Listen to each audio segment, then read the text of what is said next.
What's up guys, I'm Phoenix Master 1 and welcome back for some more Fire Emblem Heroes.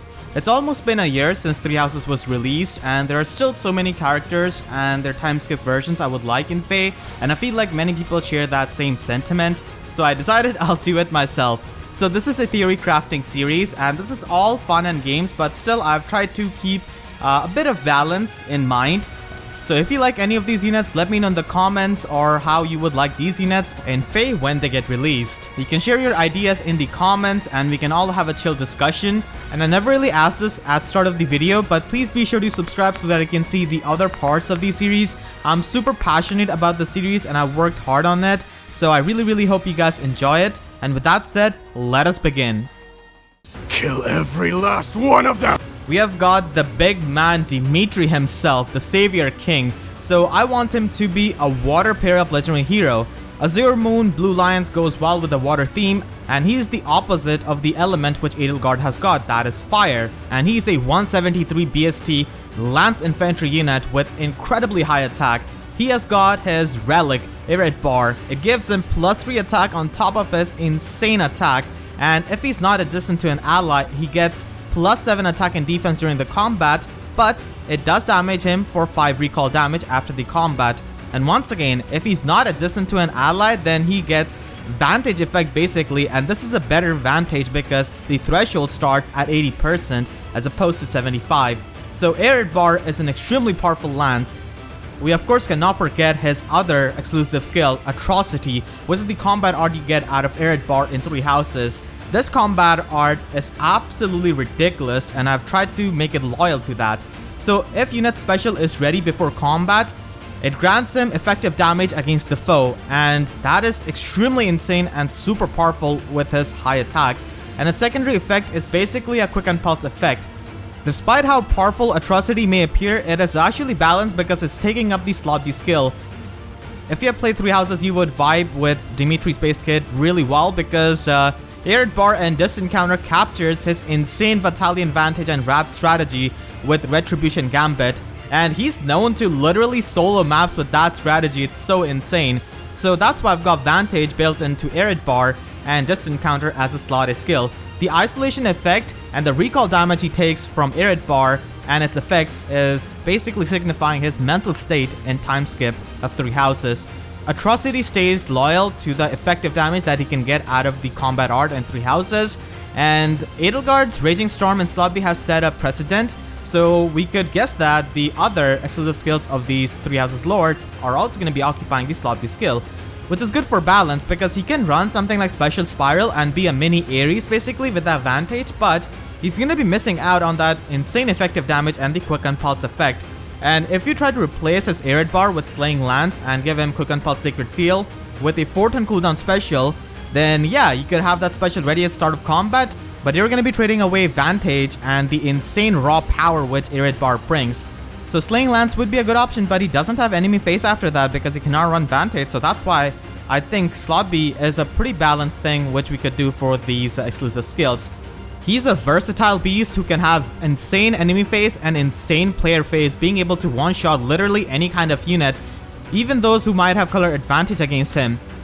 If you try to replace his slot B or his weapon, it comes at a heavy opportunity cost, so it makes you use his unique potential.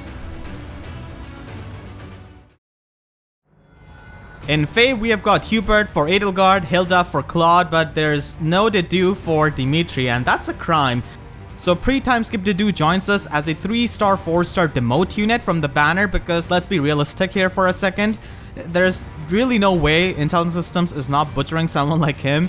Even Hubert got short end of the stick, and Black Eagles does get pretty nice stuff in FEH. So Dedue is a 179 BST unit that's going to be a demote, so he's going to be providing good scoring option to players for arena and those kinds of game modes. And as a unit, he's extremely defensive as you would expect out of him. And he has got the highest defense in the game at base 43, and he also carries Vanguard plus Lance that gives him 7 defense in the enemy phase, and it is basically to symbolize his nature to guard his liege Dimitri, and with that he can reach 50 defense. Armor March is going to be one of these skills that is going to be really helpful to a lot of free-to-play players. The skill got released in 2017 and it's still 5-star logged. I feel like using armor units in FEH these days is a big suffering because everyone is just so powerful and the low movement is not fun to play around with. And because Dedue is so kind, he's going to be helping free-to-play players with that issue. Dedue is a monster when it comes to HP and defense, but he does have pretty low resistance and low speed as you would expect. But his Timeskip version is a bit more premium. So Timeskip Dedue is a 5-star armor gauntlet user, so I really wish Intelligent Systems would implement gauntlets as colorless weapons in FEH because gauntlets are pretty useful in Three Houses. And Dedue is a really good user of them and also has proficiency in gauntlets. Dedue equips Dragon Claws to protect his liege from non-human threats like dragons and beasts, and gauntlets do have the innate brave effect, so that's why it's a 11 might weapon. It does have that brave effect, but instead of -5 speed penalty, it gives only -2 speed penalty. Doesn't really matter for Dedue, but I've done that because gauntlets are quite light weight weapons in Three Houses, so it does make sense for them to be only -2 speed penalty. And the secondary effect of his weapon is that if he attacked, then he gets +7 defense for 1 turn after the combat. So this is definitely a reference to his personal skill, Staunch Shield. Now I know Dedue doesn't have this much resistance in Three Houses, but this is FEH we're talking about. Edelgard has got such high resistance in our Timeskip version, so I feel like Dedue is also going to be getting that if he's going to be a premium armor unit. And let's just assume that he's carrying pure water or something like that, and that's the reason for his resistance. I was really close to giving Dedue Ardent Sacrifice, but then I decided against it. I feel like Oath Skill does symbolize that same effect which I'm trying to go for, which is trying to protect Dimitri by any means necessary. With his high defense, the secondary effect of Dragon Claws and attack defense push, he can effectively reach 54 defense, which gives him insane amount of damage from Ignis. It seems like any kind of 5-star infantry sword unit that we'll get has to be really powerful, and Felix fits that criteria perfectly because he's such a powerhouse in Three Houses. So he joins as a sword infantry unit with really good offenses and a lot of references on his base kit. So his weapon is Sword of Zoltan, and this gives him -1 special cooldown. Its primary effect is attack speed solo, and its secondary effect is basically the damage reduction from close call, but without the movement. And this doesn't really stack up with skills like Close Call or Repel or the Lunge variant whenever we get that, so don't really get any kind of naughty ideas. This only works when he has got this weapon, and you cannot stack this up with another slot B skill. However, it does stack with his Fraldarius relic, Aegis Shield. So this reduces damage from foes attack by 30% and it boosts his attack by the total damage reduced. It works like Fiorm's Ice Mirror, but this is better because it can work against any kind of foe. Fiorm's Ice Mirror only works against ranged foes. His relic with his blade can make him deceptively bulky regardless of his mediocre bulk. I had the choice of choosing Sword of Zoltan or Sword of Moralta. I picked Sword of Zoltan because you can get that from B support with Dimitri, so I think that it does have a value if he ends up being on a Blue Lion Spanner. And he has got attack speed solo as a reference to his Lone Wolf personal skill and how he likes to have immense focus on his blade. The close call like damage reduction from his weapon works really well by utilizing his speed stat productively, and along with Aegis Shield, like he can be extremely tanky and also dish out more damage if you do more damage to him. And that just symbolizes how competitive Felix is when it comes to battles. Flashing Blade 4's true damage is a nod to his Crest of Fraldarius, which triggers basically every time he attacks, and a lot of times it's just an overkill. So the synergy between his base kit is really good because he will have Aegis Shield charged up at the start of combat because of Shield Pulse. So he's a very powerful unit just like he is in Three Houses. For Timeskip Felix, we just cannot have another sword infantry unit with a different build, and we definitely have some creative options.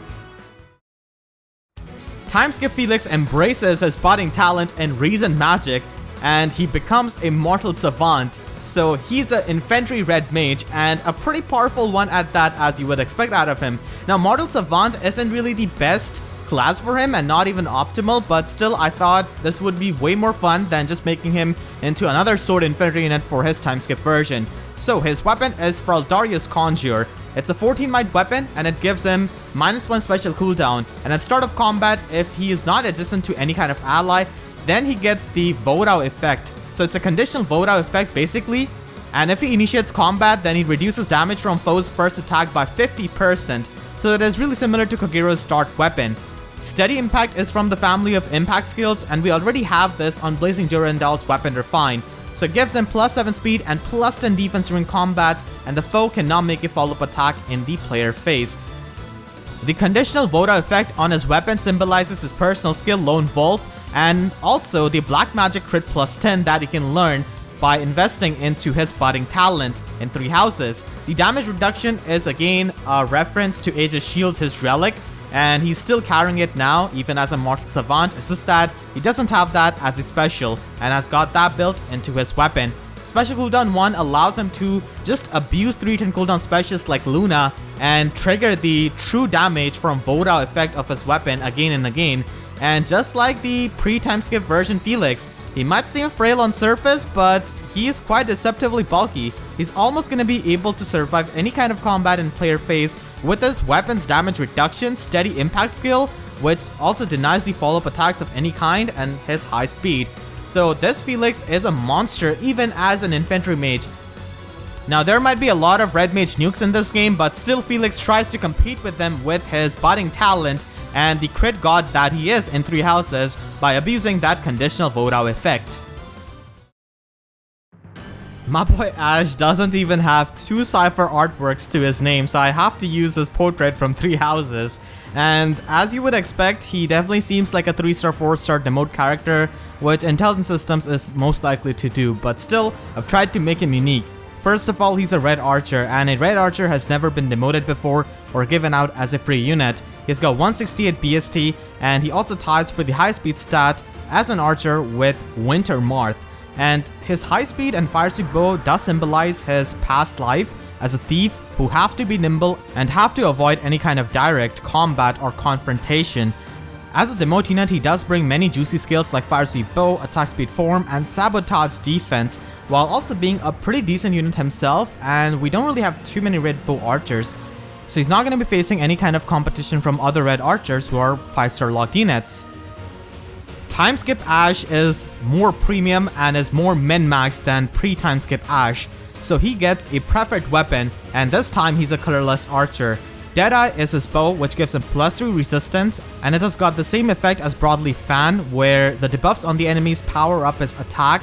And if Ashe has got 3 more resistance than the foe, and if that foe is adjacent to another unit, then he inflicts -5 defense and resistance debuff on that foe through its next actions. So it's similar to Temari Dagger effect, but it hits on defense and resistance. Ashe with his weapon and his skills has got a lot of debuffing skills, which can be symbolized for him finally becoming an ideal knight that he wants to be and applying justice through these debuffs. Ashe has got Dedue as a bow, and that's a combat art in Three Houses which not many units have access to. Ashe also has Broadleaf Fan effect, which synergizes extremely well with all of the debuffs he has got going on in his base kit.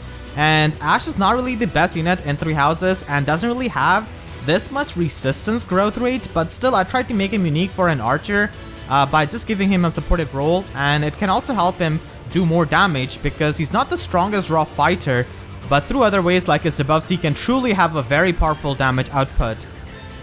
I want to thank Adam and Alfred for helping me fine-tune these theorycrafts, and I also want to thank all of my YouTube members for their support. And if you enjoyed this video, then please be sure to leave a like, it will help me tremendously. And let me know in the comments out of these units which one was your favorite theorycraft. Also, please be sure to subscribe and hit the notification bell, because YouTube sub boxes are as functional as your heart will be after you see my Sylvain theorycraft in the next part. So with that being said, I'll see you guys next time. Thank you so much for watching and have a great day.